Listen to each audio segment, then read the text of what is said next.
By the way, I just gave the farmers $12 billion because they were treated unfairly. We're taking in a fortune with tariffs. And I wrote them a little check about 2 weeks ago for $12 billion. Anybody in this room get any of it yet? Yes, yeah. And a lot of people. It's a lot of money. And you know what? You deserved it. But we're taking in so much money from the tariffs that we can do that. Mr. Boyd, which would you rather have? That money from that $12 billion handout from the federal government, or the market that $12 billion is meant to replace? Well, first of all, thank you for having me. And definitely the market. And this was a big win for me personally, because I've been on your network telling farmers and the world how bad the president's tariffs was. And that's what this president does. He went down to Iowa and said that there was $12 billion that was paid out. People, that is a lie. The money has not been paid out, not 1 cent of it. And I just recently got an email, I think Friday, that said the sign-up period has now moved to April.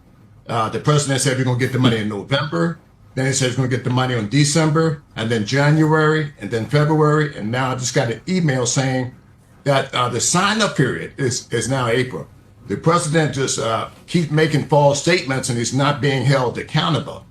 This president has a problem with black leaders that speak up, or anyone that opposes anything that he says. When he came out and made that announcement, the press conference, he called those justices, 2 that he had appointed to the Supreme Court, lapdogs, a disgrace to their families, fools, unpatriotic. You know, that president owes a apology, man, to those justices' family, because he appointed 2 of them. And that's the kind of stuff that he does.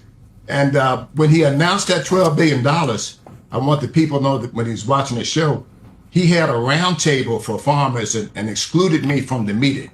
And nobody believed that he excluded me from the meeting until it happened to a black governor who they just invited and didn't want him at the table. That's this president's MO, and he says it's not race. They said, we're moving away from DEI, we're moving away from the black farmer issue, the small farmer issue, and that's the kind of coding they put in there.